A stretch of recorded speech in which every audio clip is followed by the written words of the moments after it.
यह कहानी है महाभारत की। महाभारत का वह आखिरी दिन जब कौरव पक्ष में न कर्ण था, न भीष्म और ना ही द्रोणाचार्य। केवल दुर्योधन और उसके समक्ष पांडव सेना और कृष्ण थे। दुर्योधन खून से लथपथ होकर रणभूमि में गिरा हुआ था।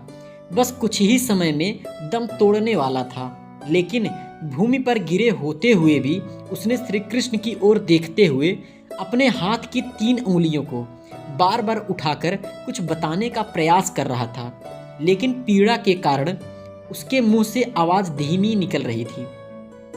ऐसे में श्री कृष्ण उसके पास गए और कहने लगे कि क्या तुम कुछ कहना चाहते हो? तब उसने कहा कि उसने महाभारत के युद्ध के दौरान 3 गलतियां की। इन्हीं गलतियों के कारण वह युद्ध नहीं जीत सका और उसका यह हाल हुआ। यदि वह पहले ही इन गलतियों को पहचान लेता तो आज जीत का ताज उसके सिर पर होता।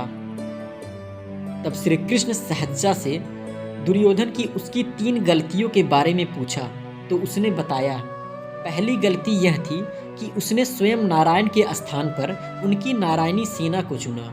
यदि नारायण युद्ध में कौरव के पक्ष में होते तो आज परिणाम कुछ और ही होता।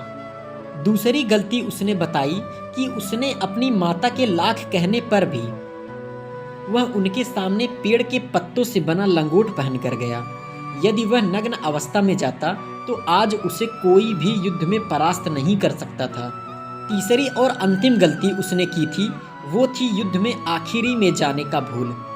यदि वह पहले ही जाता तो कई बातों को समझ सकता था और शायद उसके भाई और मित्रों की जान बच जाती। तब श्री कृष्ण ने विनम्रता से दुर्योधन की सारी बात सुन ली। फिर उसके बाद उससे कहे कि तुम्हारी हार का मुख्य कारण तुम्हारा अधर्मी व्यवहार और अपनी ही कुलवधू का वस्त्रहरण करवाना था। तुमने स्वयं अपने कर्मों से अपना भाग्य लिखा। श्री कृष्ण के कहने का तात्पर्य यह था कि तुम अपनी इन गलतियों के कारण नहीं हारे, बल्कि तुम अधर्मी हो इसलिए हारे। यह सुनकर दुर्योधन को अपनी असली गलती का एहसास हो गया। दोस्तों, यदि वीडियो पसंद आया हो तो वीडियो को लाइक कर दें और हमारे चैनल को सब्सक्राइब कर दें ताकि सबसे पहले हमारे वीडियो की नोटिफिकेशन आप तक पहुंचे।